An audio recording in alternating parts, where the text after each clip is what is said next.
नमस्कार साथियों, आप सबका पुनः स्वागत है श्रद्धा एस्ट्रो ज्योतिष में। तो आज हम लोग आप लोगों के समक्ष लग्न तुलना में एक नया वीडियो लेकर उपस्थित हैं। आपने हमारे लग्न तुलना को काफ़ी ज़्यादा सराहा, प्रशंसा की, उसके लिए हम आपके धन्यवाद हैं। इसी प्रकार का सहयोग हम आपसे अपेक्षा करते हैं कि आप भविष्य में भी देते रहेंगे और हम भी गुरुओं के आशीर्वाद से जो भी ज्ञान हमें मिलेगा पूरी शुचिता के साथ, शुद्धता के साथ, उसमें बिना मिलावट के वो आपको देते रहेंगे।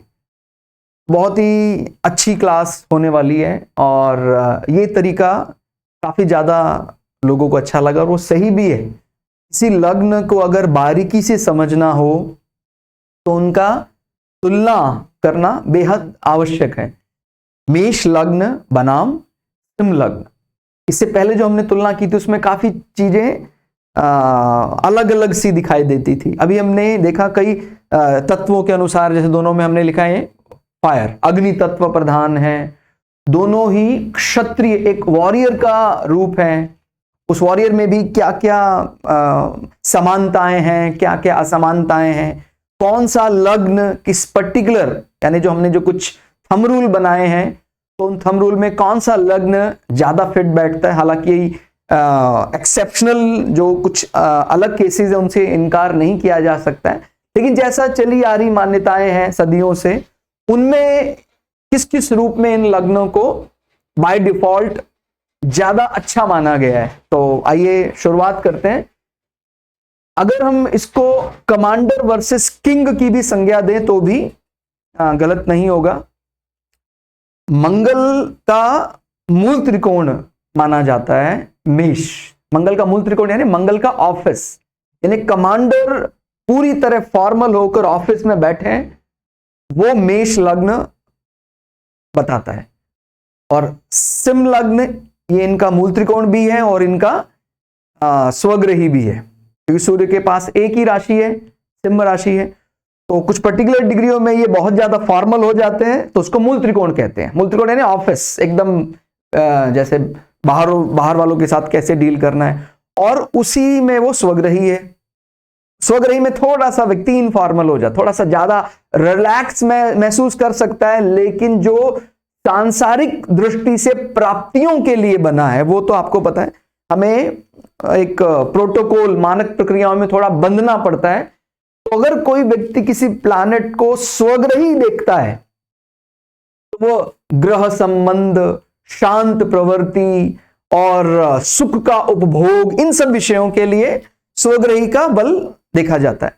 और अगर कोई व्यक्ति अपने ऑफिस, स्टेटस, लाभ, इन विषयों के लिए मूल त्रिकोण संबंध टटोलता है तो वो वहां ज्यादा अच्छे माने जाते हैं, क्योंकि वो तो थोड़ा सा हमें फॉर्मल होना ही पड़ता है। लेकिन ये हमारे, मैंने बताया ना कि उसमें बदलाव से इनकार नहीं किया जा सकता, इसमें एक्सेप्शनल केसेस से इनकार नहीं किया जा सकता, ये तो हमारी चली आ रही मान्यताएं हैं। लेकिन कुछ ऐसे चार्ट भी हैं, ऐसे व्यक्तित्व भी हैं जो अपने ऑफिस, माने जो उनका वर्क प्रोफाइल है, वहां भी पूरी तरह से इनफॉर्मल होकर कार्य करते हैं और उतना ही सम्मान ले लेते हैं। तो ये तो ईश्वर ने बनाया, इसलिए ये किसी पूर्वाग्रह से ग्रसित नहीं होना है कि भाई यही ठीक है, यही ठीक होगा हमेशा से, ऐसा नहीं। बहुत उसमें चीजें हैं, अलग अलग भिन्नताएं हैं। भाई 700 करोड़ से ज्यादा अलग अलग कॉम्बिनेशन बना सकते हैं चार्ट में। तो भाई आबादी जितनी धरती की है, अगर कई लोगों को यह भी लगता है कि सर नहीं, ट्विंस के चार्ट एक समान होते हैं, हमारे डाटाबेस में कई चार्ट हैं जो ट्विंस के हैं, लेकिन समानता नहीं है, ध्यान रखना है। जब भी हम बात करते हैं जन्म समय की, तो जन्म समय का वास्तविक अर्थ आप खुद से जाने, एस्ट्रोलॉजी किसको बोलता है। अब योनि से दोनों शरीर एक साथ बाहर तो आ नहीं सकते हैं, ठीक हो गया।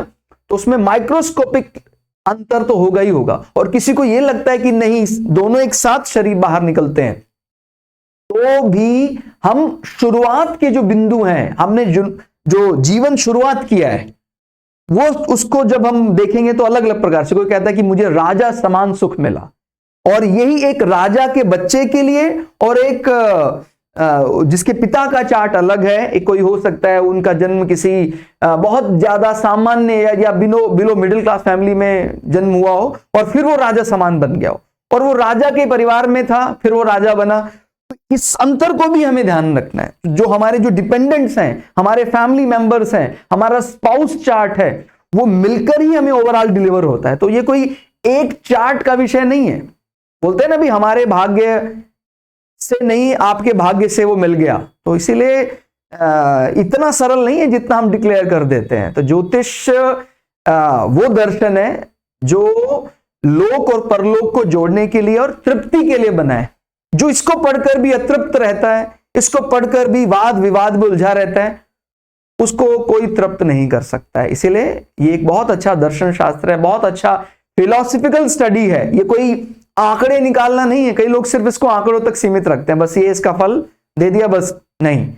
जो दर्शन शास्त्र के अच्छे ज्ञाता हो, जो सुप्रीम ग्रंथ भगवत गीता का अच्छे से पठन पाठन करते हो, उनके लिए ही ये अमृतपान वो कर सकते हैं। मैं फिर ये बता रहा हूं, मैं ये नहीं कह रहा हूं कि मैंने कर लिया है, लेकिन हाँ, हम धीमे धीमे धीमे धीमे उस दिशा में अग्रसर हैं। तो वो अमृतपान अगर कर जाएंगे फिर तो हम अमर ही हो जाएंगे, लेकिन हाँ, उस दिशा में हम जरूर चल रहे हैं, चलने का प्रयास कर रहे हैं। आप लोगों को सहयोग रहेगा तो हम उस लेवल तक जरूर ईश्वर की कृपा से पहुंचेंगे। तो मेष लग्न बनाम सिंह लग्न। मेष की अगर हम एनर्जी लेवल की बात करें, कोई भी पर्सनालिटी, कोई भी व्यक्तित्व मेष लग्न का है तो आपको पता है कमांडर की ऊर्जा का मुकाबला नहीं किया जा सकता है। तो ऑन फील्ड अगर काम करने की बात करते तो कमांडर जैसा कौन है, कोई भी नहीं है। ये ध्यान देने वाली बात है कि कमांडर जैसा फील्ड में कोई जैसे पब्लिक के साथ घंटों खड़े रहना है, वहां पर राजा तो संकोच करता है, क्योंकि राजा तो पब्लिक के बीच में ज्यादा देर उस वर्चस्व, उस रूप को ज्यादा देर नहीं बना सकता है, उसको फिर संकोच होना स्वाभाविक है। राजा एक सामान्य जन में अंतर तो होता ही, राजा भाई किंग और कॉमन मैन में डिफरेंस होता है, उसमें कोई अंतर नहीं है, उसमें कोई बुरी बात नहीं है। लेकिन ये ही इसकी कमी भी मानी जा सकती है कि अगर हम फील्ड में ज्यादा देर तक राजा को खड़ा कर देंगे तो निस्तेज अपने आप को महसूस करने लग जाएगा कि भाई ये तो महीनों से पब्लिक के बीच में ही रहता है। लेकिन कमांडर के साथ ऐसा कुछ नहीं है, वो तो पॉलिसी बनाता है पब्लिक के बीच में आकर, उसका जो ऊर्जा का स्तर है वो बहुत जबरदस्त है। तो अगर आपको कोई बड़ा मैनेजमेंट ऑन फील्ड जमीन पर कराना है तो वहां पर हमें निश्चित रूप से मेष की आवश्यकता पड़ेगी। लेकिन ये इसका बहुत बड़ा गुण भी है और ये अवगुण भी बन सकता है, क्योंकि ये जमीनी स्तर पर बहुत ज्यादा प्रैक्टिकल अप्रोच रखता है। लेकिन आपको पता है कई दफा हमें कुछ चीजें व्यवहार में ऐसा लगता है सही है, लेकिन उसके बाद भी अलग प्रकार से बर्ताव करना पड़ता है, क्योंकि नीति निर्माण जो होता है वो कई दफा हमारी मन से नहीं, हमारा जहां फील्ड पर काम कर रहे हैं वहां से नहीं, अलग प्रकार, अलग एंगल से देखा जाता है। तो नीति निर्माण में जो महारत है वो सिंह लग्न का है।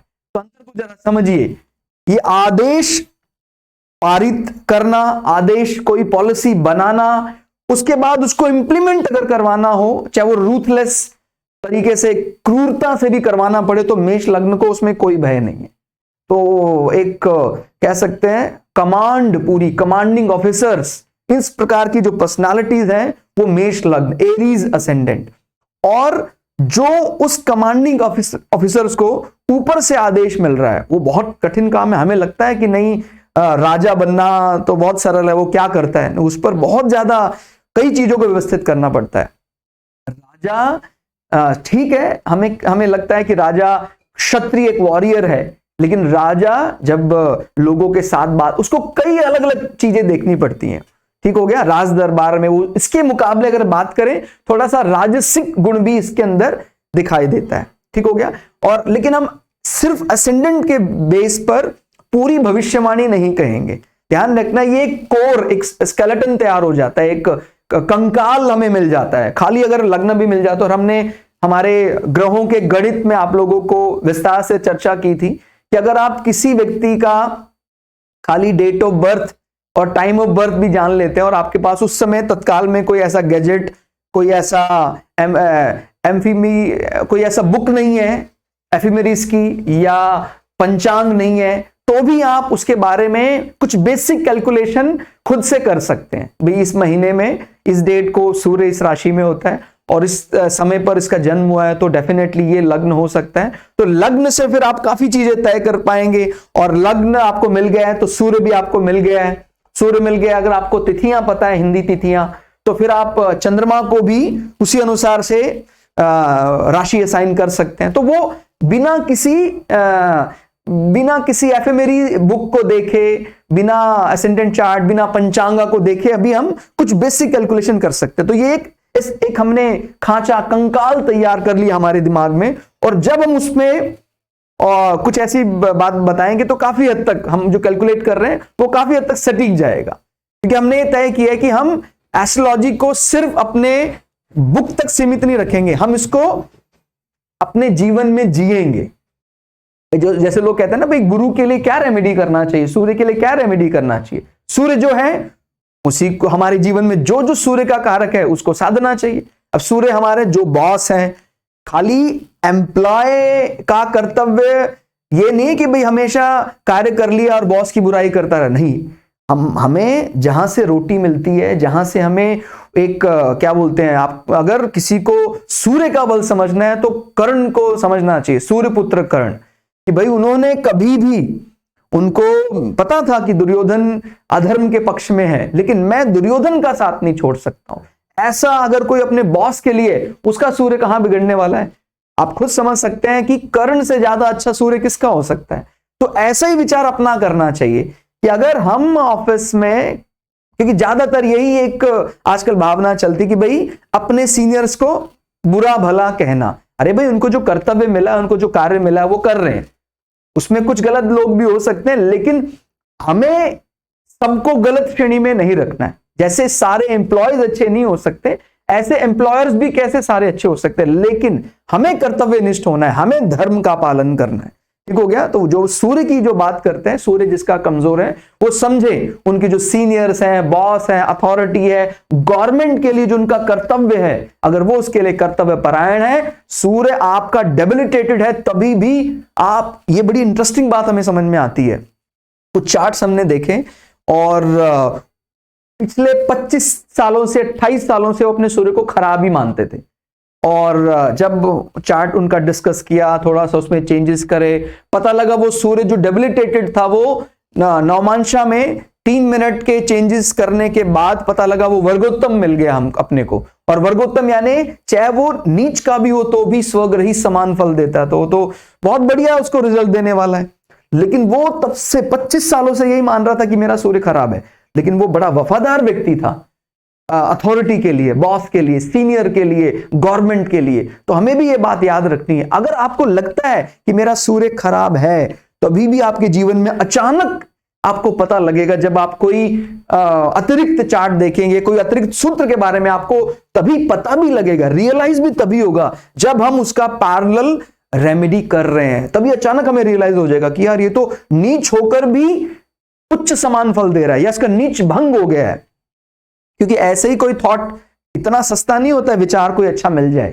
ठीक हो गया। तो वो सूर्य हो गए, चाहे मंगल हो गए, मंगल यानी जो भी व्यक्ति जिसके ऊपर दारोमदार है, फील्ड में मैनेज कर रहा है, ऐसे व्यक्तियों का बहुत सम्मान करना चाहिए। खासकर वॉरियर्स हैं, जो सैनिक हैं, उनका बहुत सम्मान करना चाहिए। अगर किसी व्यक्ति जो कोई इस प्रकार के हैं, उन कभी गलती से भी अपमान हो जाए तो उनसे क्षमा याचना करना चाहिए, क्योंकि मंगल हमारा पराक्रम है, मंगल हमारा सहोदर का बल है। सहोदर है ना, हमारा जो भाई है, हमारे साथ में भाई बहनों का जो बल होता है, हमारे साथ उम्र के हैं, तो उनको शांत रखना चाहिए। जितना हम किसी सैनिक को सम्मान देंगे, हमारे भाइयों को सम्मान देंगे, उतना ही मंगल का बल बढ़ जाएगा।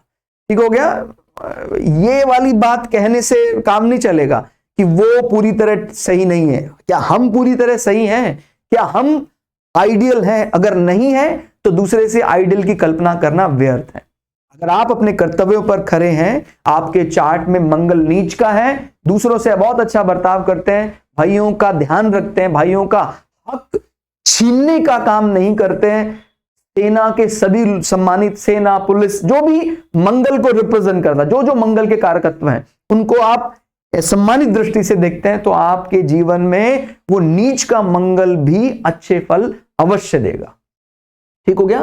तो इसमें तो कोई दो राय नहीं है कि सभी लग्नों का अपना अपना महत्व है। तो अगर हम प्रथम भाव से देखते हैं तो निश्चित रूप से ऐसा दिखाई देता है कि भाई फील्ड में जो एनर्जी लेवल है, ग्राउंड में, पब्लिक के बीच में जो एनर्जी लेवल है, वो तो मेष लग्न का ही ज्यादा दिखाई देता है। लेकिन जो कठिन एक नीति निर्माण करना हो, उसमें सिंह लग्न का मुकाबला नहीं। भाई वो राजा है, ठीक हो गया।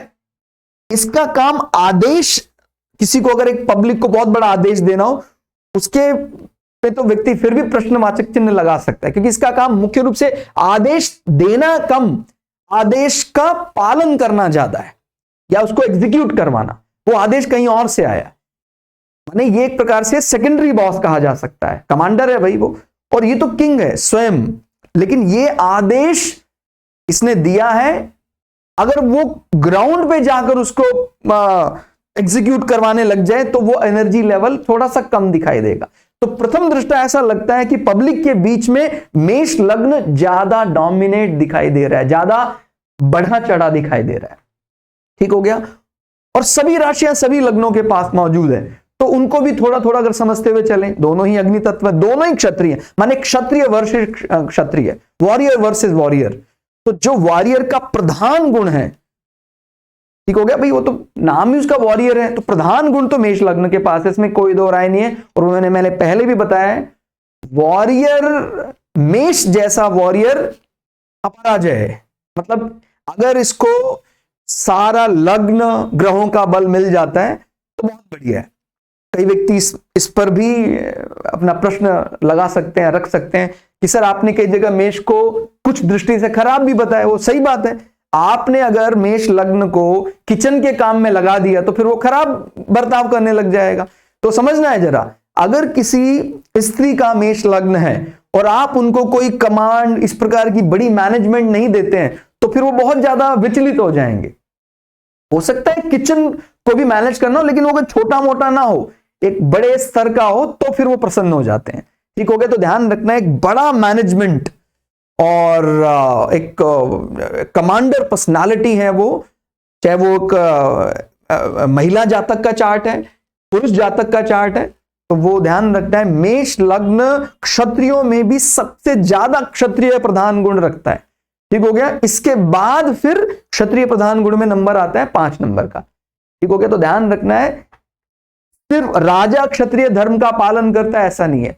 ध्यान रखना है, इस क्षत्रिय धर्म को किसी जाति विशेष से नहीं जोड़ना है। ये हमारा एस्ट्रोलॉजिकल टर्म है, जिसका सही मीनिंग आप लोगों को पता होना चाहिए। ठीक हो गया भाई। हम एस्ट्रोलॉजी में भी अलग अलग हमारी मंशा असाइन करते हैं। हमारे चार्ट में लिखा होता है कि एस्ट्रोलॉजिकली मैं सिर्फ ब्रह्म को जानने के लिए बनाऊं, मैं फिलोसफिकल स्टडी के लिए बनाऊं, या मैं मैनेज करने के लिए और बड़ी मैनेजमेंट और इस प्रकार के चीजों के लिए, अगर मैं सिर्फ प्रॉफिट लॉस के लिए देखने के लिए बनाऊं तो मैं वैश्य प्रवृत्ति हूं, तो एस्ट्रोलॉजिकली मैं वैश्य माना जाऊंगा। और मैं सेवा, अपने काम में कमाल का ट्रबल शूटर हूं, इस प्रकार की चीजें मैं निकाल सकता हूं, तो एस्ट्रोलॉजिकली मैं शूद्र धर्म का पालन कर रहा हूं। तो ये सभी अपने आप में बेस्ट ऑफ द बेस्ट है। ठीक हो गया। तो इस प्रकार से अपने को समझना है, क्षत्रिय माने एक वॉरियर, बहुत आवश्यकता है। बिना पराक्रम के हमारे देश की रक्षा नहीं हो सकती। तो ये देश को आप अपने ग्रह से भी जोड़े। ऐसा नहीं कि सुरक्षा की जरूरत खाली देश को है, हमारा घर भी सुरक्षित होना चाहिए। तो इन बल की हमें भी आवश्यकता है। अगर हम आइडेंटिकली चार्ट के ऊपर लगाकर देखते हैं, हमारे राष्ट्र को तो है ही इन लग्नों की आवश्यकता। हम अपने घर की दृष्टि से भी देखते हैं, तो कई दफा ऐसा विचार आता है ना कि भाई सर आपने कहा था मेष लग्न उस मामले में अच्छा नहीं होता है। भाई घर में, घर की भी तो सुरक्षा चाहिए। तो जो सुरक्षा के लिए सर्वोत्तम लग्न माना जा सकता है, मैंने जहां ये बोला अपराजय है, जो जिसको जीतना किसी और के लिए संभव नहीं है, ऑन फील्ड जब वो ग्राउंड प्लानिंग करता है तो जबरदस्त करता है, वो मेष लग्न है। और इस प्लानिंग को एक वॉरियर से जोड़ना है। लेकिन अगर हम बोलते हैं कि भाई राजा को खाली जंग नहीं लड़नी होती, भाई राजा को तो बहुत और काम करने होते हैं। राजा सिर्फ लड़ने के लिए नहीं बना होता है, राजा को पता नहीं कितने ही मंत्रालय, सब उसको करना होता है, सबका अन्न पानी सब। तो राजा तो फिर उसके अंदर थोड़ा सा इसके मुकाबले मेलेफिक नेचर कम होता है, जिसको क्या बोलते हैं, दोनों ही क्रूर माने जाते हैं। अब हमारे एक मित्र ने कुछ ऐसा वाक्य कहा कि भाई जो राहु को पापी ग्रह मानता है उनका मरने के बाद राहु बहुत बुरा करेगा, इस प्रकार का उन्होंने ऐसा लिखा। ऐसा मुझे तो उन पर ही संदेह होता है कई दफा कि इन्होंने इस प्रकार का वाक्य क्यों बोला। यहां पापी ग्रह या क्रूर ग्रह कर कहना कोई बुरा नहीं है, ध्यान रखने वाली बात है, हमें तो उसका शब्द अर्थ सही पता होना चाहिए। कहता है भाई पापी ग्रह का मतलब हर बार खराब ही होता है, तो फिर इस प्रकार से तो फिर कलिकाल में हमें नहीं होना चाहिए। इन शब्दों का सही अर्थ अपने को समझना है, ठीक हो गया भाई। हम स्वयं मानते हैं राहु तमस है, लेकिन क्या तमस की आवश्यकता हम लोगों को नहीं है? एक बार अपने आप से पूछे, जिस टेक्नोलॉजी से हम बात कर रहे हैं, जो हाईटेक जमाना है, क्या वो प्रौद्योगिकी हम बोलते हैं ये एक राक्षसी विद्या है? तो हम जब एस्ट्रोलॉजी में आते हैं तो हम राक्षस को खराब कहां मान रहे हैं? अरे नवग्रहों में जगह मिली है उनको, भगवान ने उनको ताकत दी है। वो एक प्रकार से जब हम पुराण पढ़ते हैं तो यही तो पढ़ते हैं कि हिरण्याकश्यपु हिरण्याक्ष कौन थे? वो ब्रह्मा जी के वो एक प्रकार से पोते माने जा रहे हैं। तो वो कोई अलग लेवल की एनर्जी नहीं है। वो हमें ये बात समझनी है कि भाई पाप तो सदा खराब होता है, वो वाली सोच खराब होती है, क्रूर खराब होता है। अगर पाप और पुण्य के इस झंझट में, इस जंजाल में नहीं पड़ेंगे तो आगे संसार में जी कैसे पाएंगे? मैं पाप करता हूं, मैं स्वीकार करता हूं, मैं पुण्य करता हूं, ये भी स्वीकार करता हूं। और जब पाप और पुण्य के बंधन से मुक्त हो जाते हैं तो संसार खत्म हो जाता है। कहता जी पापी कह दिया, अरे भैया पापी कहना पड़ेगा तभी पुण्यात्मा का कोई अर्थ है, ये तो कोई अर्थ नहीं है। इसीलिए इन अनर्गल तर्कों का कोई अर्थ नहीं है कि भाई सभी को पुण्यात्मा डिक्लेयर कर दो। कुछ भी संसार में पापी नहीं होता है, पापी है, लेकिन उस पाप का भी, जैसे हमने बताया, राहु का भी जो सदुपयोग कर सकता है, उस झूठ का भी, उस डिप्लोमेसी का भी जो सदुपयोग कर सकता है, वही सही दृष्टि रखता है, वही सही देखता है। तो दोनों वॉरियर हैं, दोनों क्रूर हैं। अब कोई कहेगा भी सर ये तो क्रूर कह रहे हैं, तो सौम्य कहना चाहिए था। क्या क्रूर की कोई विशेषता नहीं होती? अगर क्रूरता ना हो, अगर हमारे देश के सैनिक अपने जब कर्म पथ पर हैं और सामने वाले सैनिकों का उनको बोला गया है कि भाई आपको इनसे लड़ना है, तो वहां पर क्रूरता एक गुण माना जाएगा, अवगुण नहीं माना जाएगा। तो ये तो हमें देखना है कि हम हमारा शब्द को देखने का स्तर कैसा है, हम उसको पूरी तरह धनात्मक ही लेंगे। तो यहां पाप और पुण्य डिक्लेयर करना भी हमारा बल है, हम किस प्रकार से उसको डिक्लेयर कर रहे हैं। कहते जी सभी पुण्यात्मा ग्रह हैं। संसार तभी सुख और दुख का तो यही जंजाल चल रहा है, लाभ हानि। भगवत गीता को या तो आप अच्छे से पढ़ें, भगवत गीता भी साफ साफ बोलती है लाभ हानि, इन दोनों शब्दों को संसार में माना गया है, तभी संसार चल रहा है। और जब लाभ हानि, विजय पराजय इन शब्दों से मुक्त हो जाते हैं तब हम मोक्ष को पा लेते हैं। लेकिन अभी तो है ना, वो अभी एस्ट्रोलॉजी चल रही है। तो वो जो हमने बोला है कि क्रूर ग्रह, दोनों क्रूर हैं, लेकिन इनमें भी ज्यादा डोमिनेट करता है क्रूरता के मामले में, रूथलेस होकर अपने कार्यों को मनवाएगा मेष लग्न। तो अगर कोई राजा, कोई किंग मेष लग्न का है तो वो ज्यादा क्रूर हो सकता है, और लेकिन उसका भय जबरदस्त होगा। इसीलिए कमांडर पर ज्यादा फिट बैठता है, क्योंकि जैसे मैंने बताया ना, राजा को तो कई जगह बहुत ज्यादा सौम्य भी होना पड़ता है, बहुत मिठास लिए होना पड़ता है, कई अलग अलग डिपार्टमेंट उसके अंडर हैं, उसको तो कला संस्कृति इन सब का जानकार भी होना चाहिए, उसमें सिंह लग्न माहिर है। तो बात समझ में आ गई होगी कि जो प्रधान, अगर हम सिर्फ क्षत्रिय प्रधान गुण निकालेंगे तो मेष जीत जाएगा। लेकिन इस क्षत्रिय में दूसरे को प्रेम करने भी आता है ये सूर्य, क्योंकि सूर्य चंद्रमा का बहुत अच्छा मित्र है।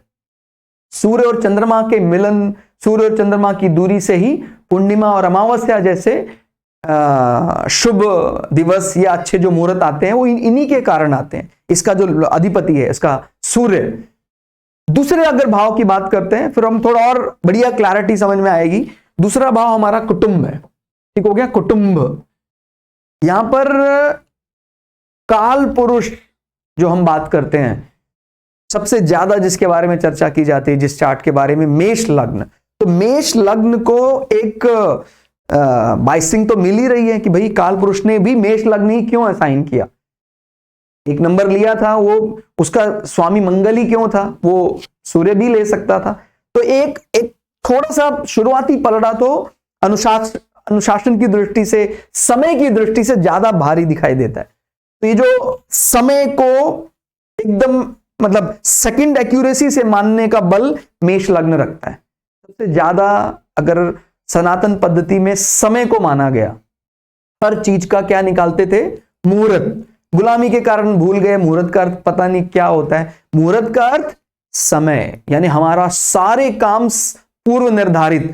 कहता जी मुहूर्त बीता जा रहा है, मतलब आप इतने मिनट, इतने घड़ी, इतने पल लेट हैं, हर चीज डिसाइडेड। अभी पता लगा कोई नेताजी हैं 12 बजे का बोलकर शाम के 10 बजे, माने रात के 10 बजे आ रहे हैं, शाम को 5 बजे आ रहे हैं। तो मतलब कोई मुहूर्त नहीं, कोई समय के लिए पाबंद नहीं, तो फिर वो कैसे चलेगा देश। तो इसलिए ध्यान रखना है, समय की पाबंदी के लिए मेष लग्न एकदम स्ट्रिक्ट फॉलो करता है। इस कई मामले में इससे भी ज्यादा स्ट्रिक्ट है, समय को मनवाने के लिए बहुत ज्यादा एग्रेसिव भी हो सकता है मेष लग्न। अब ये गुण है कि अवगुण है वो आपको देखना है, लेकिन हम ये तो देख ही रहे हैं कि जिस भी देश ने समय को भगवान माना है, उस देश की अर्थव्यवस्था, उस देश के लोग बड़े प्रसन्न हैं, बहुत बढ़िया रह रहे।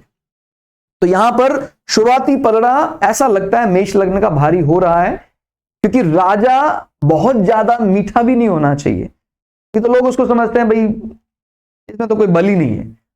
राजा को थोड़ा क्रूर भी होना जरूरी है। समय आने पर अगर राजा क्रोध नहीं करता है तो पब्लिक उसको कुछ भी बोल रहे हैं, ऐसा नहीं होता है। वो एक मानक प्रक्रिया है। The difference between king and common man is really a difference. वो डिफरेंस होना चाहिए, तभी वो अपने राजपाट भय बिन होए न प्रीत, ऐसा बिल्कुल वो शास्त्र प्रमाण है इसमें। और दूसरा भाव, ये हमारा कुटुंब है, हमारी गैदरिंग है, तो कुटुंब निभाने में यहां 2 नंबर आता है, यहां 6 नंबर आता है। तो अगर हम सिंह लग्न कोई पर्सनालिटी है हमारे साथ, तो वो अपने कुटुंब, हमारे नात रिश्तेदारों को निभाने में 6 नंबर की तरह बर्ताव करता है। 6 नंबर यानी बुद्ध का इंटेलिजेंट फेस। बुद्ध जब बहुत ही इंटेलिजेंटली, कन्या का मतलब आप समझते हैं एक ऐसी लड़की जो अपने नियमों, अपने वर्जिनिटी का पालन करती है, अपने कन्या धर्म का पालन करती है कि मैं कन्या हूं। बहुत कठिन है किसी ब्रह्मचारी को ब्रह्मचारी रखना, किसी कन्या को कन्या रखना बहुत कठिन है, वो धर्म का पालन करना। तो वैसा नियमावली अपने कुटुंब को लेकर सिंह लग्न दिखाता है। ठीक हो गया। और ये इस मामले में 2 नंबर यानी शुक्र, और शुक्र की बड़ा चहल पहल, बहुत अच्छा। 2 नंबर तो आपको पता है भरा पूरा परिवार जिसको बोलते हैं। तो मेष लग्न के अगर परिवार की दृष्टि से देखते हैं तो 2 नंबर। याद रखना ये इसकी अप्रोच है। अब उसको मिलेगा कि नहीं मिलेगा, क्योंकि ये तो स्केलेटन है, एक प्रकार का ढांचा अपने को मिला है। अब वो अप्रोच तो वैसे ही रखेगा मेष लग्न पर्सनालिटी की, मेरा कुटुंब है, बड़ा होना चाहिए, 2 नंबर टॉरस के जैसा। वो तो ज़ोडिएक में कुटुंब ही बताता है। अब पता लगा इसका स्वामी भी बली है, स्वग्रही है, तो निश्चित रूप से कुटुंब का बहुत बढ़िया। तो यहां कुटुंब में ज्यादा कह सकते हैं समझदार और नियम पालन करने वाले, और अपना अपना बल है। यहां कुटुंब में मिलनसार, नियमावली कुटुंब में यहां कम मान रहे हैं। देखना अपने आप को लेकर ज्यादा डिसिप्लिन कौन है, पर्सनालिटी मेष लग्न। लेकिन जब कुटुंब की बात आती है तो कुटुंब में प्रेम ज्यादा दिखाई देता है, और इनके कुटुंब में नियम, कन्या। ठीक हो गया। तो उस दृष्टि से भी अपने को समझना है, हमारी वाणी में एक मिठास ज्यादा आ जाती है अगर शुक्र का प्रभाव आ जाता है। तो 2 नंबर, ये कौन सी वाणी है ये भी ध्यान रखना है। ये हमारी स्पिरिचुअल टॉक्स हैं, घर में बैठकर जो हम बातचीत करते हैं। तो ये जो कमांडर है, खाली ये लड़ना नहीं जानता है, ये अपने लोगों से जुड़ना भी जानता है। ऐसा प्रेम व्यक्त करता है अपने लोगों के साथ कि कोई कल्पना नहीं कर सकता है। अप्रोच वही रहेगी। शुक्र बली है तो मिलेगा, शुक्र बली नहीं है तभी भी अप्रोच वही रहेगी व्यक्ति की, मतलब ऐसा सोच वही रहती है उसकी दूसरे भाव को लेकर। तो यहां पर वाणी में एक बुद्ध की समझदारी, एक प्रिंस राजकुमार जैसा बर्ताव करता है, वैसा कुटुंब है। और कैलकुलेशन के मामले में बहुत बढ़िया माना जाता है बुद्ध।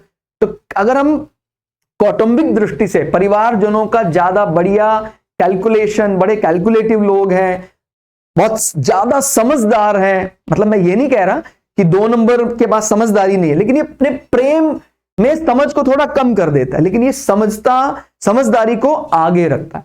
आगे बात करते हैं तीसरा भाव। तीसरा भाव बनाम चल रहा है क्योंकि दोनों का ही देखना है।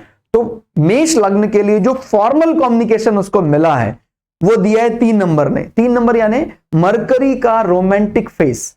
बुध जब थोड़ा सा रोमांटिक, क्योंकि मैथुन शब्द से मिथुन राशि बना है, तो वो थोड़ा सा चंद्रमा का प्रधान गुण ज्यादा दिखाता है मेष लग्न में तीसरे भाव में। और सिंह लग्न तीसरे भाव में शुक्र का ऑफिस, क्योंकि शुक्र की मूल त्रिकोण राशि है 7 नंबर, ये ज़ोडिएक में बिजनेस राशि भी माना जाता है।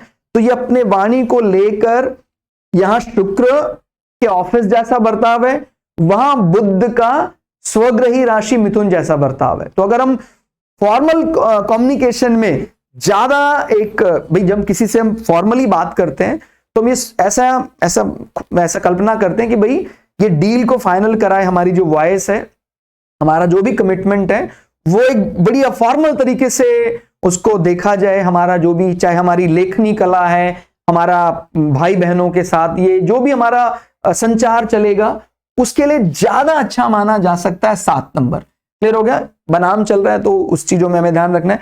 3 नंबर मैंने बोला ना, रोमांटिक फेज, जहां थोड़ा रोमांटिक फेज और मरकरी आ जाता है, वहां पर नियम कायदा कानून जो है वो व्यक्ति कन्विंस करने की कोशिश करता है प्रेम से। तो इस मामले में ज्यादा अब उनका जो कम्युनिकेशन सिस्टम है, किंग तो किंग ही है, फिर सिंह लग्न का जो कम्युनिकेशन सिस्टम उसने बनाया है वो ज्यादा बेटर माना जा सकता है। इस मामले में ये बुद्ध की तरह, हालांकि बुद्ध का बोलने में बड़े माहिर हैं, ठीक हो गया, तो अपना अपना, लेकिन डील को फाइनलाइज कराने में 7 नंबर जो राशि का स्ट्रक्चर है ये बहुत ज्यादा सुटेबल माना जा सकता है। फिर आते हैं हमारे चतुर्थ भाव, हमारा भवन, हमारा माँ, हमारी जमीन जायदाद और हमारी मातृभूमि, मंत्रिमंडल, इन विषयों में बात करें तो अगर हम बात करते हैं मेष लग्न पर्सनालिटी की, तो इनका घर 4 नंबर चंद्रमा का है। चंद्रमा आपको पता है छुपना हो उसको ज्यादा पसंद नहीं है, खुलापन। तो इनका जो घर होता है ये चाहते हैं, इनकी खुद की चाह होती है कि हमारा घर लोग देखें, हमारा घर, कहते ये कमांडर का, ये इनका रेजिडेंस है। लेकिन 8 नंबर, ये आपको पता है एकदम अलग प्रकार का है, वो 8 नंबर अपने आप को गुप्त रखना चाहता है। तो राजा का जो महल है वो थोड़ा सा एक गुप्तता में होना चाहिए, माने इनका जो अंतरंग कक्ष हम कह सकते हैं, तो वो कक्ष गुप्तता में, राजा का सही कहां रहते हैं वो राजा, ये थोड़ा एक गुप्त विषय कहा जा सकता है। अपनी मां के बारे में, अपना सुख, अपना जो उसमें 8 नंबर आपको पता है ज़ोडिएक में अष्टम भाव का मतलब होता है गुप्तता, वो रखता है। और उसके मुकाबले सिंह लग्न के मुकाबले ये उसको ज्यादा एक्सेप्ट, ज्यादा खुलापन रखता है, 4 नंबर है, ठीक हो गया। और अगर हम मातृभूमि में प्राण बलिदान कर दें, ये भावना वो मेष लग्न में ज्यादा दिखाई देती है, 4 नंबर। ध्यान देना, मैं ये नहीं कह रहा कि राजा का प्रधान गुण नहीं है, लेकिन वो उस विषय को, वो गुप्त पराक्रम कहा जाता है, उस विषय को कभी एक्सपोज नहीं करता है राजा, ठीक हो गया। उसको पता है राजा तो पूरे राज्य का कारण बनता है, राजा तो राज्य है क्योंकि राजा है, राजा ही नहीं रहेगा तो राज्य क्या रहेगा। तो इसलिए ध्यान रखना है, अगर मातृभूमि के प्रति अगाध श्रद्धा, समर्पण, अपना सब कुछ न्यौछावर करने की ये जो भावना है, सबके साथ जो कनेक्ट होने की भावना है, वो ज्यादा 4 नंबर में दिखाई देती है। तो जब मंत्रिमंडल, मातृभूमि, इन सब चीजों से जोड़ा जाएगा तो 4 नंबर को ज्यादा तवज्जो मिलेगी। और अगर हम हमारी सिर्फ लैंड तक सीमित है, क्योंकि वो भूमि के लिए भी देखा जाता है, तो वो मंगल की राशि आ जाती है 8 नंबर, और मंगल भूमिपुत्र माने गए। तो लैंड को उस दृष्टि से देखते हैं अगर, तो इसको कहीं ना कहीं इसका प्रभाव भारी हो जाता है। तो दोनों में अगर हम ओवरऑल कंक्लूड करें तो 4 नंबर वैसे प्रधान गुण माना जा सकता है। मेष लग्न अनुसार वो थोड़ा सा भारी पड़ रहा है, ये साइड हमारा भारी हो रहा है। आते हैं इसके बाद पंचम भाव। पंचम भाव हमारा पिता पक्ष, संतान कहा जाता है, माने पिता की अगर किसी जातक कोई पिता है तो उसकी संतान, और उसके स्पेकुलेशन, सट्टा, और उसका स्टमक, उसका फैन फॉलोइंग, और इसको बोलते हैं परंपरा से प्राप्त पदवी, वो पंचम से देखा जाता है। तो यहां पर ये 9 नंबर की तरह है, ये 5 नंबर की तरह है। तो अगर हम अपनी संतानों की बात करते हैं तो मेष लग्न, उसने देखा है शुरू से मेरे पिता बहुत बढ़िया कमांड है, तो मेष लग्न का जो बच्चों का नेचर होगा कहीं ना कहीं वो एक माने ओवरऑल गिस्ट, मतलब जब निचोड़ निकालते हैं तो ओवरऑल 5 नंबर जैसा लगता है कि हाँ उनको भी ये आदत है कि हाँ हमको ये बात कहें तो वो बात जब बोली जाए तो पूरी हो जाए। और 5 नंबर कहीं ना कहीं हमारे जो परंपरा से प्राप्त पदवी है उसके बल को ज्यादा दिखाता है। ध्यान रखना है इसमें, ध्यान देने वाली बात यह है कि हमेशा कमांडर के जो मन की भावनाएं हैं वो एक राष्ट्रभक्ति के लिए, राष्ट्र को प्राण न्योछावर करने के लिए बहुत ज्यादा मानी जाती है। ठीक हो गया? तो हम समझ सकते हैं कि परंपरा से प्राप्त पदवी की ज्यादा महत्व जो कांक्षा है वो मेष लग्न को ज्यादा होती है बजाय कि सिंह लग्न। सिंह लग्न जैसे मैंने बोला ना, वो तो कारण ही है, राज्य का कारण है वो राजा। तो यहां पर 9 नंबर का मतलब बृहस्पति का क्षत्रिय फेज, उसके मुकाबले 5 नंबर के मुकाबले थोड़ा कम क्षत्रिय प्रधान गुण माना जाता है 9 नंबर में। हालांकि वो भी एक धर्माधिकारी है, एक ऐसा ब्राह्मण जो आदेश देता है, एक ऐसा राजपुरोहित जो राज दरबार में कार्य करता है। तो इनके संतानों के लिए जो ओवरऑल गुण जा रहा है कहीं ना कहीं 9 नंबर से प्रभावित है। तो अपने चाहे फैन फॉलोइंग को लेकर ये 9 नंबर की तरह बता, इनकी संतानों का स्वभाव, बृहस्पति इसका स्वामी है तो बृहस्पति का गुण आएगा, वहां पर इनकी संतानों के लिए सूर्य का गुण आएगा, आदेश देना। और ये आदेश कम 9 नंबर ज़ोडिएक में न्याय की बात करने वाला है, तो वो उसका प्रधान गुण माना जा सकता है। तो अगर हम दोनों की तुलना करते हैं तो कहीं ना कहीं हमारी संतानें, भाई एक मानक प्रक्रियाएं बनी है कि भाई हमारी संतानें कहीं ना कहीं, जिसको हम संतान मानते हैं, अब वो अलग अलग हो सकता है, एक्सेप्शनल हमेशा होते हैं, लेकिन हम मानते हैं कि भाई संतान को यानी पुत्र को पिता का आज्ञाकारी होना चाहिए। तो आज्ञा एक्सेप्ट करने के मामले में ज्यादा बेहतर हो सकता है 9 नंबर। तो इस दृष्टि से अगर देखते हैं तो यहां इसका पलड़ा थोड़ा ज्यादा बेहतर दिखाई देता है। फिर आते हैं हम आगे हमारे छठे भाव। छठा भाव क्या क्या बताता है? छठा भाव हमारे शत्रु पक्ष की बात करता है, हमारे रोग, हमारा ऋण मुक्ति का भाव, हमारा किसी प्रकार का जॉब में लगना, कोई कंपटीशन ओवरकम करना, वो देखा जाता है। तो मेष लग्न के लिए ये अपने शत्रुओं से निपटने के लिए इनको, क्योंकि ऑलरेडी वो अपने आप को बता चुका है कि मैं तो कमांडर हूं, तो इनको ज्यादा मेहनत नहीं करनी पड़ती। 6 नंबर की तरह बर्ताव करता है शत्रुओं से। 6 नंबर यानी बहुत इंटेलिजेंटली वर्क करता है। और यहां 10 नंबर है, भाई राजा को तो कहीं ना कहीं उसके क्योंकि जो भी कभी चलती है कोई ऐसी पॉलिसी, कोई षड्यंत्र चलता है, वो सेनापति को कम राजा को ज्यादा इन्वॉल्व करते हैं। तो राज सत्ता के लिए ही शत्रुता ज्यादा निकलकर सामने आती है, कमांडर को कम, राजा को हटाने का प्रयास ज्यादा दिखाई देता है। तो यहां पर ये दिखाई देता है, ये मंगल को सबसे ज्यादा जो प्रिय राशि है मकर, मंगल या एक्साइटेड हो जाता है तो वो इनके शत्रु पक्ष में आती है। तो ये तो बात सही है कि हमें अपने सामने कई ऐसा ओपोजिशन सहना पड़ता है इस मामले में, लेकिन ये वो तो ऑलरेडी वो डिक्लेयर ही कर चुका है, भाई मैं तो पब्लिक के बीच में रहता हूं, मैं कमांडर हूं, मुझे लड़ना आता है। तो इस कारण से अगर हम शत्रुओं पर विजय करने की अगर बात करते हैं, तो अगर टैकल करना हो शत्रु को तो ये 6 नंबर की तरह टैकल करता है। ठीक हो गया? और अगर शत्रु से बहुत थोड़ा एग्रेसिवली हमें बातचीत करनी हो, थोड़ा क्रोधावेश में, तो ये 10 नंबर का प्रधान गुण माना जाता है। तो दोनों में आप अगर देखें कि कौन अपने काम को बड़ा लाइट होकर बनवा सकता है, यहां कहीं ना कहीं 6 नंबर, वो इंटेलिजेंट वर्क है। और अगर हम इसको डेबिट क्रेडिट ऋण की दृष्टि से देखें तो 6 और 10 में भी 6 नंबर का ही पड़ा भारी है यहां पर्टिकुलर, क्योंकि ऋण मुक्ति में कहीं ना कहीं एक इंटेलिजेंट एक व्यक्ति जो अकाउंट्स का काम बढ़िया जानता है, जिसका मैथ्स अच्छा है, बहुत मैटर रखता है, तो वो नेचुरल है, वो बुद्ध बहुत बढ़िया इस मामले में, उसका गणित बहुत अच्छा है, तो ये पलड़ा हमें भारी दिखाई देता है। कई लोगों को ऐसा लगता है कि भाई तीसरा भाव में मंगल बैठ गया या छठे भाव में मंगल या इनकी राशियां पड़ गई फेवरेट, तो वो ज्यादा प्रधान गुण है, अच्छा गुण है। लेकिन देखिए, लड़ने की आवश्यकता ही ना पड़े, अगर हमें बिना लड़े ही हमारे काम हो जाए तो उसको तो हम ज्यादा अच्छा मानेंगे। इसलिए इस विषय में कुछ ऐसे ही दिखाई देगा कि भाई मेष लग्न ने अपने आप को जाहिर कर रखा है, मेरे दांत हैं। मतलब एक तो होता है ना भाई, दांत नहीं तो दांत नहीं तो क्या करना पड़ेगा, हमें क्रोध करना पड़ेगा, सामने वाले को भी मैं मार भी सकता हूं। लेकिन इसने तो ऑलरेडी डिक्लेयर किया है कि भाई जो जंगल में जिस हाथी के दांत होते हैं वो तो डिक्लेयर कर चुका है कि भाई मेरे दांत है और मैं टाइम आने पर एक्शन ले लूंगा। लेकिन जिसके दांत नहीं, उसको क्रोध का दिखावा करना पड़ता है। तो कुछ ऐसे ही यहां दिखाई देता है कि भाई आपको क्रोध करके भी दिखाना पड़ेगा। वो दिखाता नहीं है, एक्शन ले लेता है। तो इस मामले में थोड़ा सा ऐसा लगता है 6 नंबर ज्यादा बेटर है, क्योंकि बार बार हम शत्रुओं से कब तक लड़ते रहेंगे। तो फिर हम आते हैं हमारा 7वां भाव। 7वां भाव हमारा पार्टनर रिप्रेजेंट करता है।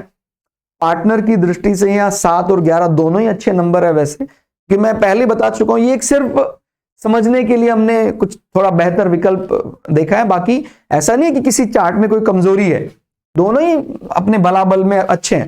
लेकिन यही हमने ये पाया, और आपका भी ऐसा सुझाव रहा कि नहीं, काफी अच्छा इस तरीके से हम बढ़िया सीख पा रहे हैं, इसलिए हमने इसको आगे बढ़ाया कि पार्टनर 7 नंबर की तरह है मेष लग्न के लिए, और यहां सिंह लग्न के लिए 11 नंबर की तरह।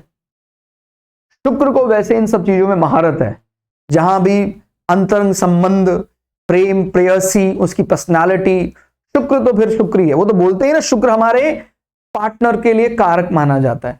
11 नंबर, ध्यान रखिए, 11 नंबर को सिर्फ शनि कहकर नहीं बताना है, क्योंकि वो शनि का कौन सा रूप है। ज़ोडिएक में वो 11 नंबर लाभ राशि है। ठीक हो गया। कुंभ बहुत मतलब बहुत आसानी से सभी को एक्सेप्ट करने की, सभी से लाभ लेने की जो बल है वो कुंभ के पास है। वो अलग बात है कि वो थोड़ा सा तामसिक प्रवृत्ति है, और ये शुक्र जो है वो राजसिक ग्रह माने जाते हैं। तो लेकिन हाँ, एग्रेसिव नहीं माना जाएगा, ध्यान रखना। 11 नंबर को हम एग्रेसिव नहीं मान रहे। जो लाभ जिससे मिलता है उससे लाभ लेना चाहिए। शत्रु से भी लाभ मिल रहा है तो ऐसे हमारे पार्टनर की पर्सनालिटी है। पार्टनर कहो, पार्टनरशिप कहो, हमारे वस्त्र परिधान कहो। लेकिन हाँ, ये बात है, जब मेष लग्न खुद से तय करता है अपना सजना संवरना, क्योंकि हमारा वस्त्रों को भी रिप्रेजेंट करता है, वेशभूषा और वस्त्र बोलते हैं जिसको, कहना, वो 7वें भाव से देखा जाता है। तो वस्त्र आभूषण में तो शुक्र की महारत है। इसको हम बोलेंगे वस्त्र आभूषण कमांडर। इन मामलों में मतलब इस ऐसे नहीं कह रहे कि वो श्रृंगार रस में महान है, लेकिन जब वो अपने प्रेयसी के मामले में कुछ ऐसा कहते तो बेहतर चुनाव कर सकता है 7 के कारण। और ये 11 नंबर है, शनि बहुत सोच समझ कर खर्च करता है। तो इस यहां पर जब सिंह लग्न की बात आती है, क्योंकि अब अगर राजा को देख रहे हैं तो राजा स्वयं नहीं कुछ कर रहा है, राजा के तो बहुत लोग हैं जो उसके लिए ऐसा करते हैं कि सर आपको क्या खर्च करना है, कैसे खर्च करना है। तो हम ऐसा मानते हैं कि सिंह लग्न जो होगा वो अपने स्पाउस को लेके कई मामले में बहुत कैलकुलेटिव होगा। 11 नंबर बहुत सोच विचार, शनि का नेचर ऐसा है। और 7 नंबर थोड़ा सा कम कैलकुलेटिव माना जा सकता है, हालांकि बिजनेस राशि है उसके बावजूद भी, क्योंकि इसकी लॉर्डशिप शुक्र के पास है। तो कुल मिला के कह सकते हैं, अगर हम हमारे पार्टनर को लाभ दृष्टि, सभी चीजों से लाभ निकालने का गुण, तो 11 नंबर हावी हो रहा है ऐसा लगता है। और अगर हम प्रेयसी को, पार्टनर को प्रेम के लिए समझते हैं तो फिर वो मेष लग्न ऐसा लगता है हावी हो रहा है। फिर आते हैं हमारा 8वां भाव। तो यहां पर 8 नंबर हमारा ससुराल पक्ष है, हमारा अंतरंग संबंध है, हमारे एक्सटर्नल ऑर्गन्स का प्लेजर, और जो भी हमारा कुछ गुप्त प्राप्तियां होती हैं, इंश्योरेंस का पैसा, डेथ इंश्योरेंस, और मृत्यु भाव या आयु भाव भी कहा जाता है। तो मेष लग्न का जो मृत्यु भाव अगर हम निकालते हैं तो 8 नंबर, तो ये कहीं ना कहीं इस विषय को लेके बड़ा रहस्य, ये अपने बारे में जल्दी, 8 नंबर का मतलब है कि गुप्त रखना। तो अपने विषय में जो भी बात निकलती है समाज में, हम अपने बारे में जो भी कुछ ऐसी बातें कुछ फैलती हैं, बुरी बातें फैलती हैं, वो 8वें भाव से देखी जाती हैं। दूसरे हमारे बारे में कुछ बुरी बात निकाल रहे हैं, वो हम 12वें भाव से देखते हैं, जिसको बैक बाइटिंग भी कह देते हैं। तो यहां गुप्तता है थोड़ी सी, तो गुप्त राशि है, तो वो अपने विषय में अपने अंतरंग संबंध को गुप्त रखना चाहता है। वो अपना अपना विषय है, कोई अपने अंतरंग संबंध को एक्सपोज करना चाहता है।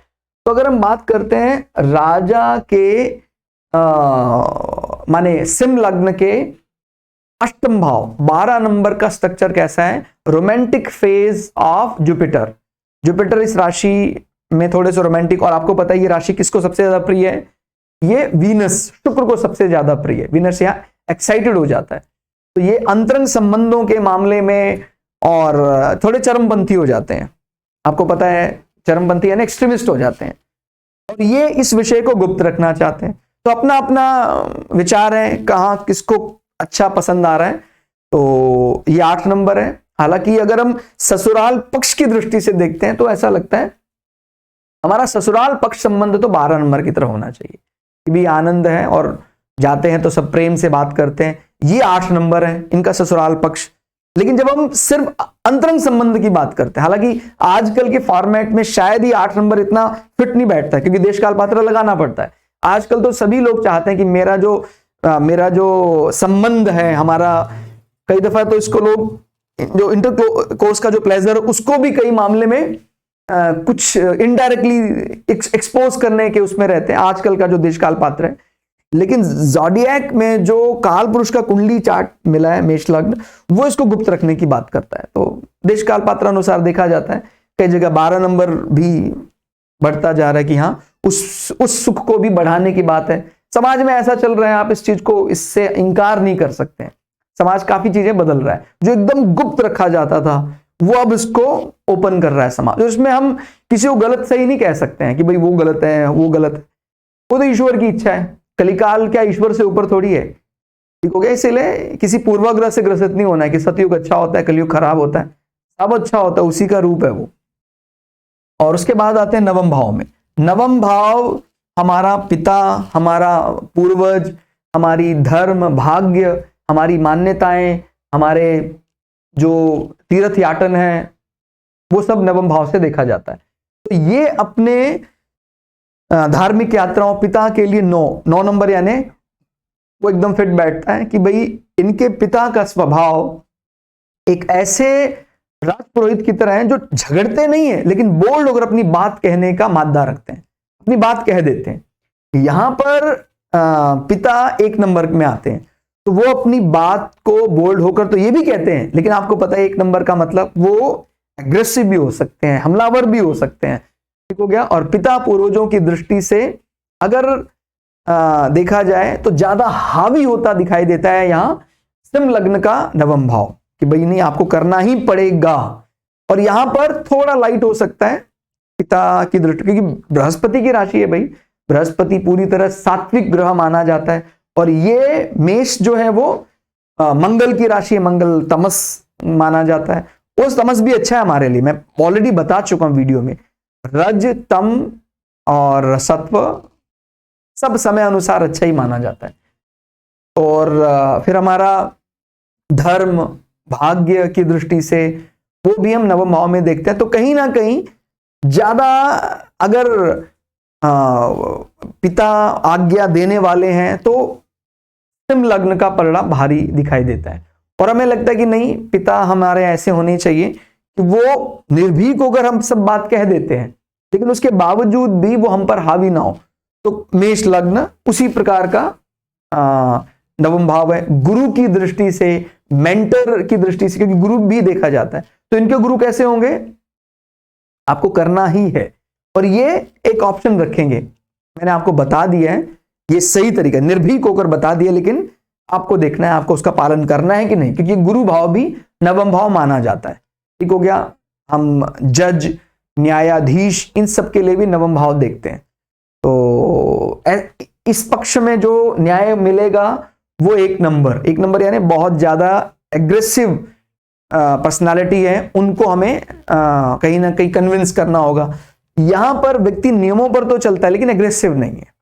ठीक हो गया। फिर आते हैं हमारा ऑफिस, तो वो आप खुद डिक्लेयर करें यहां पर कौन सा पक्ष आपको भारी दिखाई देता है, क्योंकि हमारी जरूरत के अनुसार हमें लगता है भगवान ने सबको अलग अलग व्यक्तित्व बनाया है। किसी को लगता है कि नहीं ये प्रधान गुण ज्यादा अच्छा है, ये प्रधान गुण ज्यादा अच्छा है।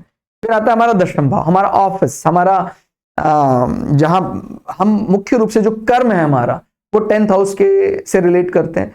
तो कमांडर पूरी तरह एनर्जी से भरे हुए हैं हमारे ऑफिस में, क्योंकि वो इनकी उच्च राशि है 10 नंबर। 10 नंबर का आपको पता अगला हिस्सा दिखने में ऐसा लगता है जैसे कोई एरीज है, कोई मेष है और पिछला हिस्सा एक क्रोकोडाइल है। तो इनका ऑफिस, इनका एनर्जी लेवल एकदम बढ़ा चढ़ा है। और सही बताएं तो कर्म करने की जगह तो हमें पूरा कर्मठ होकर कार्य करना चाहिए, बिल्कुल भी संकोच नहीं करना चाहिए, लगे रहना चाहिए। ये अपने ऑफिस में एक थोड़ा सा क्योंकि 2 नंबर का मतलब है कुटुंब, गैजेट्स, इन सब चीजों से घिरे हुए हैं, बहुत सुंदर ऑफिस है इनका।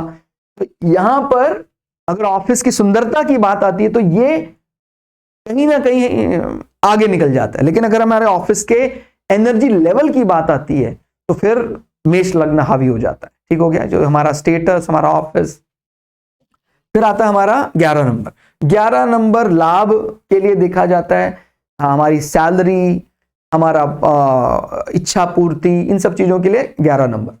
तो इनकी जो मंथली सैलरी आ रही है, इनके जो इच्छा पूर्ति हैं, रूटीन इनकम बंधी हुई है, वो रोमांटिक फेज ऑफ मरकरी।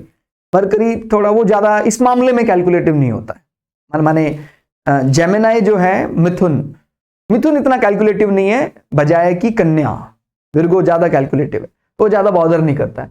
अगर हम बात करते हैं 11 नंबर की, तो मंथली सैलरी कितना आ रही है, कितना पैसा हमें मिल रहा है, तो ये स्वयं से बहुत कैलकुलेशन करता है मेष लग्न। तो इसमें हम देख सकते हैं कि सुविधा अनुसार सही भी है कि भाई हम क्यों, भाई राजा है कि कौन इतना बॉदर करे, कितना मेरे कितने सेंट्स कट गए हैं, वो ज्यादा ध्यान नहीं देता है सिंह लग्न। लेकिन ये निश्चित रूप से 11 नंबर है और बढ़िया ध्यान रखता है। वो बना ही बैंकिंग के लिए 11 नंबर, तो उस पर्टिकुलर फील्ड में वो वैसा बर्ताव करेगा, ध्यान रखना है। अपने इनके जो बेस्ट फ्रेंड्स हैं वो 11 नंबर की तरह बर्ताव करेंगे, उनके बेस्ट फ्रेंड्स हैं वो 3 नंबर की तरह बर्ताव करेंगे। फिर आते हैं हमारा व्यय भाव। व्यय भाव यानी हमारा खर्चा, हम व्यय किस प्रकार का करेंगे, कैसा करेंगे। तो व्यय में जब खर्चा करने की बात आती है तो जो शॉपिंग का सही सुख है, ऑन ग्राउंड जमीन पर जो बहुत एनर्जी रखता है उसी को सुख मिल सकता है। नहीं तो भाई जब आप पर्दे पर रहकर शॉपिंग करेंगे तो इतना बढ़िया एक्सपोज तो मिलता नहीं। तो पाइसेस ये शुक्र की फेवरेट राशि है, तो शॉपिंग का जो आनंद है वो लेने में माहिर है मेष लग्न, बशर्ते इस राशि का स्वामी और सिटिंग एलिमेंट को अच्छा बल मिल जाए। अगर हम सिंह लग्न की बात करते हैं तो ये कर्क की तरह अपना शॉपिंग या व्यय करता है। आपको पता है कर्क जुड़ने की बात करता है, प्रजातंत्र की बात करता है।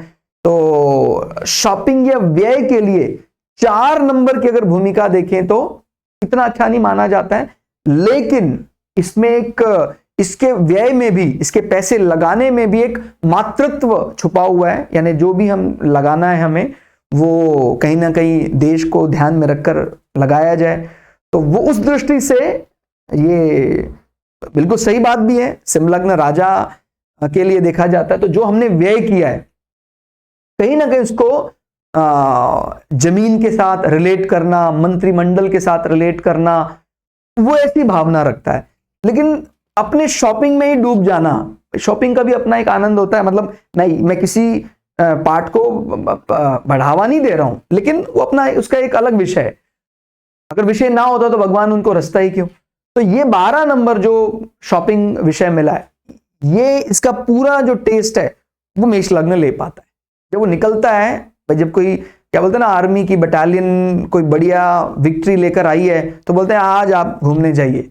उनके जो आपस में लेफ्टिनेंट सब निकलते हैं, बढ़िया शॉपिंग करते हैं, वो जो आनंद ले सकते हैं वो सिंह लग्न के लिए वैसा नहीं बना। लेकिन सिंह लग्न क्योंकि मातृत्व भावना उसके पास है शॉपिंग में, तो वो इस चीज को कनेक्ट करता है कि मुझे जो भी पैसा लगाना है, मुझे कहीं भी फाइनेंस करना है, मुझे कहीं भी पैसा लगाना है, वो डायरेक्टली इनडायरेक्टली नल, क्योंकि हम कर्क राशि से क्या देखते हैं, नलकूप जो खुदवाए जाते हैं, तालाब बनवाए जाते हैं, मतलब पुराने ग्रंथों में तो इसी प्रकार से लिखा हुआ है। आज के समय पे हालांकि चैरिटी तालाब वगैरह तो इतना नहीं खुदवाते हैं, जल सेवा के और कई माध्यम है, लेकिन 4 नंबर अगर हमारे व्यय भाव में है तो व्यक्ति अपने शॉपिंग में भी कहीं ना कहीं एक सेवा, प्रजातंत्र की सेवा करने का विचार रखता है।